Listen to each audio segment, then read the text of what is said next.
All right, so here we are up to the last bit of the complex numbers for this year. So next year we'll do a lot more. But for this year, this is the last bit, and this is what's called the polar form. Polar form of a complex number. So polar, think pole. All right, and so the complex number, it's in relation to some pole, it's where it is. So if we consider this the complex number z plus x, z plus what am I thinking? Z equals x plus yi, then that point might be here somewhere.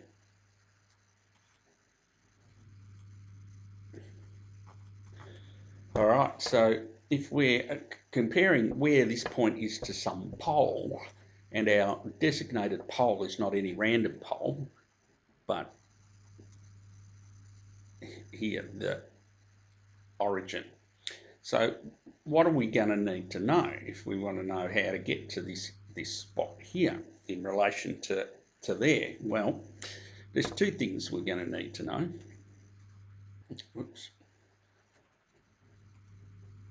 One of those things we're going to need to know is we're going to need to know how far away it is.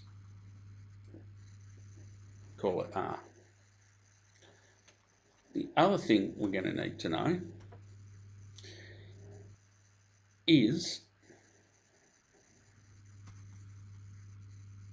what angle that we need to point to get there.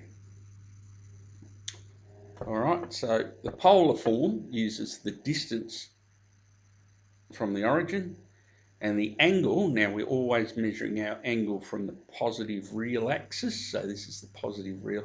So always up this way, we're measuring our angle from. So that's why we've got this in there.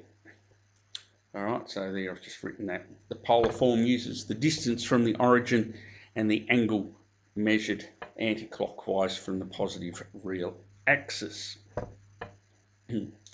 All right, so to find that angle, well, what we can do is we can do a little bit more here. So what I'm going to do is I'm going to split, well, I used red, I'm going to split this up, make a right angle there.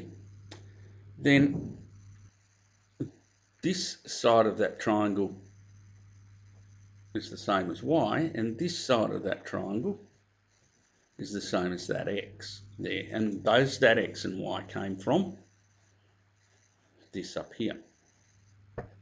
All right, so when we look at those things, when we go back and we go, okay, so the distance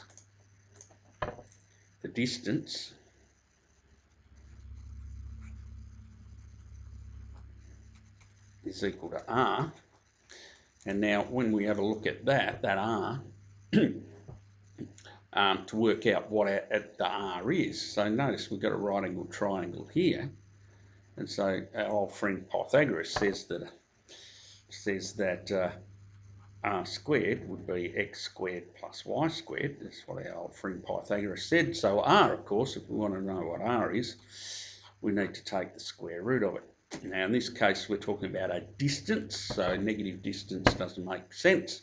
So it's just the positive square root. All right, square root of x squared plus y squared. Now, the angle, of course, in terms of x and y, well, what we've got here is the opposite and the adjacent. So our trigonometry then tells us that tan theta is y over x. And from that, to find theta, we would go the tan minus 1 of y over x. And that would give us the angle. Now, the thing about the angle is called the argument.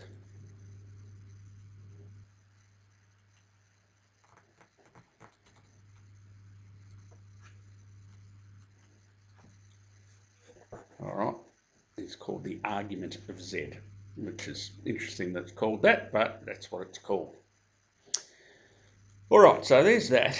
Now, what else that we've got is we can use trigonometry. So using trigonometry, so I'll just go back a bit here. So remember, we've got our equation, our complex number is x plus yi. And so we need to replace this x and this y by things involving r and the angle. All right, so when we look at here, this is x here, which is the adjacent. So using trigonometry on this, r cos theta would be equal to x. So using trigonometry,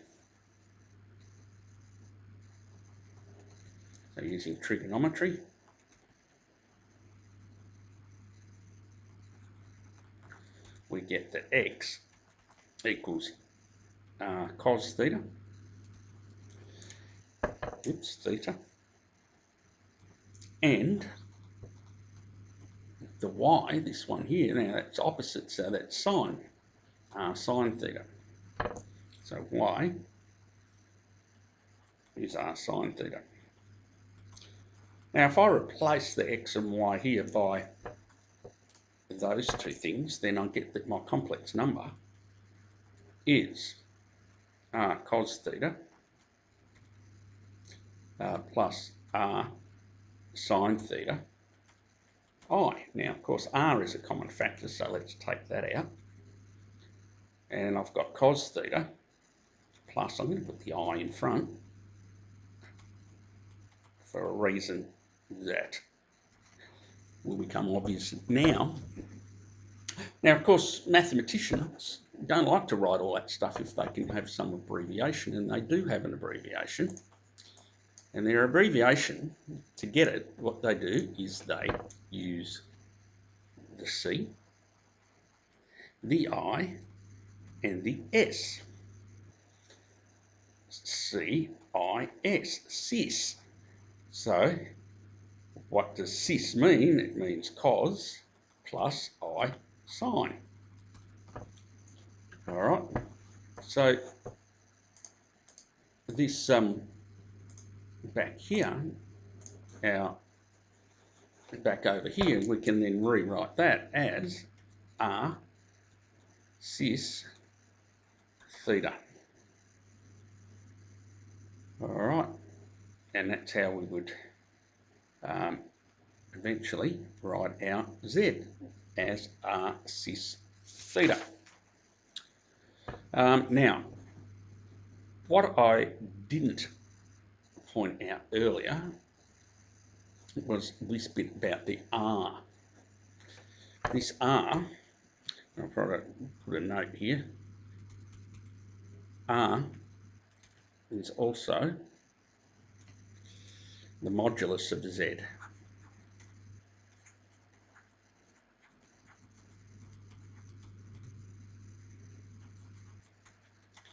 All right, remember that's the i.e. the size. All right, and so the modulus of z would be the square root of x squared plus y squared. All right, so that's just something to note.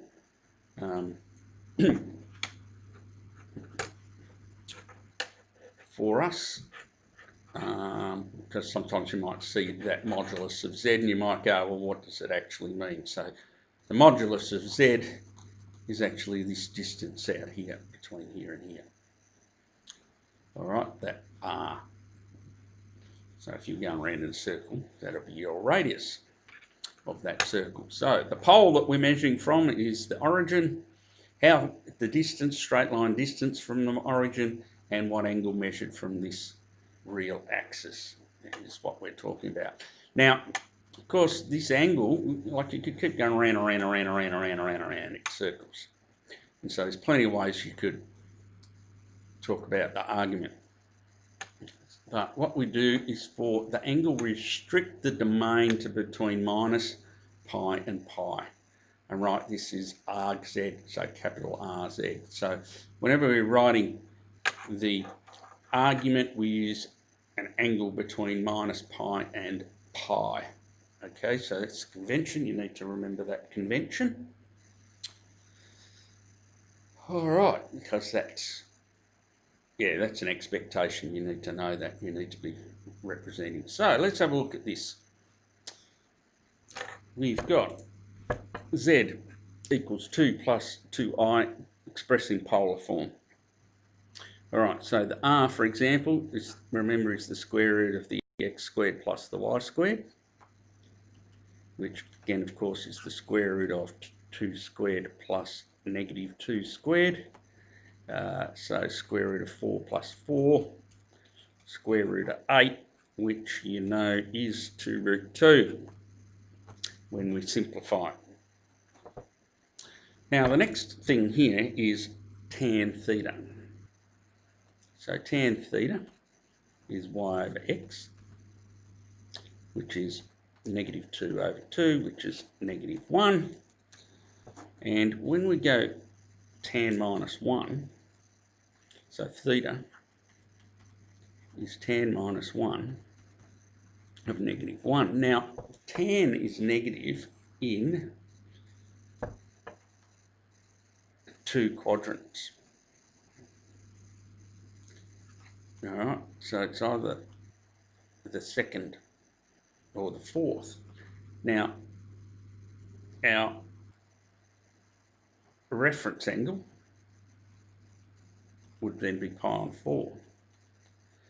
So we've got 2 angles. We've got this one here, negative pi on 4. And we've got this one here around this way, which is 3 pi on 4. Now, both of those fit in our argument domain of negative pi to pi. Now, the question is, which one is it? Now, when we have a look at this, we see that our imaginary component is the negative 1. So, because the imaginary component is the negative 1, an imaginary negative down here, that means that it's the negative pi on 4 is the angle that we're after. Okay, so we decided because z is 2 minus 2i, okay, minus z minus 2i, 2 in the real, minus 2, so down here. So our arg of our z is minus pi on 4. Okay, so in polar form, r cis, remember, r cis theta, r is 2 root 2, woo, 2 root 2, not 22, cis negative pi on 4. And there's our polar form of 2 minus 2i. All right, if we want to express z in Cartesian form, we've got the here, so our x is 2 cos 2 pi on 3. Our y is 2 sine 2 pi on 3. And this little scribble over here, so 2 pi on 3 is there. All right, so 2 times negative, because it's negative in the second quadrant, and then for 2, and because our reference angle here is pi on 3, it's a half, so negative 1 there, and this one is 2 sine is root 3 on 2, the 2's cancel, giving us root 3. So our z is, remember, cis means cos, so cis of course means cos plus I sine. So the cos, the x is -1, the sine √3, and √3i. I put it around in that way, normally the convention. As we've used in other things, is you put the coefficient in front.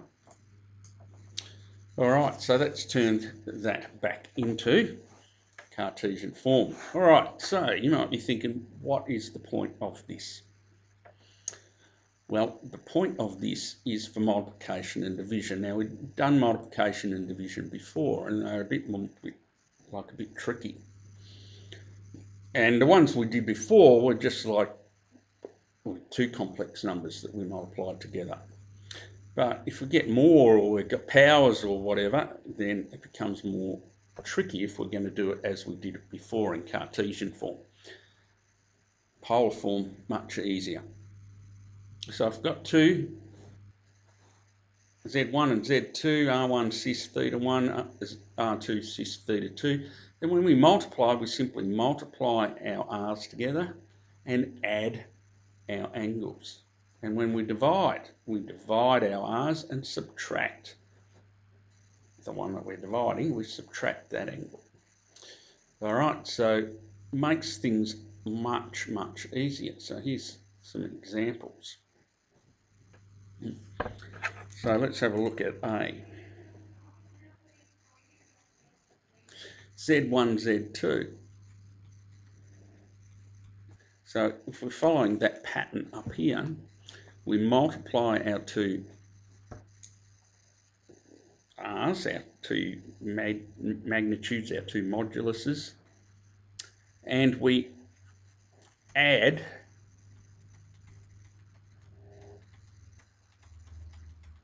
our angles. All right, so that's pretty straightforward. 6 cis. All right, let's have a look. Pi on 2, we need sixths. That's 3 pi on 2, 3 pi on 6, I should say, plus 5 pi on 6 is 8 pi on 6. 8 pi on 6. Now, which of course is 4 pi on 3. Now remember, argz is between minus pi and pi. And 4 pi on 3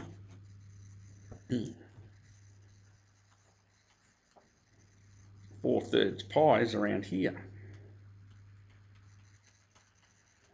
So that's not technically correct because we haven't used the right argument.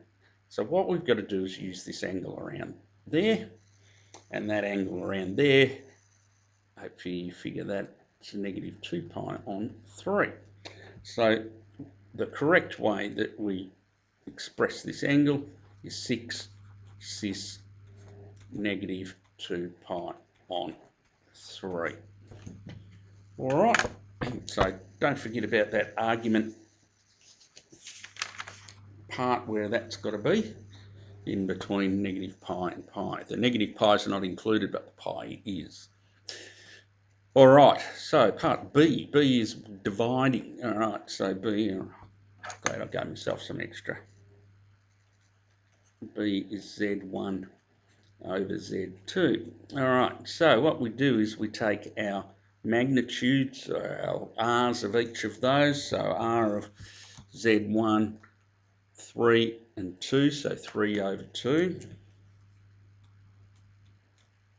Cis angles, so it's the angle of the one on top, the numerator, minus the one underneath. So the numerator was, oops, pi on 2, 5 pi on 6. So pi on 2 minus 5 pi on 6.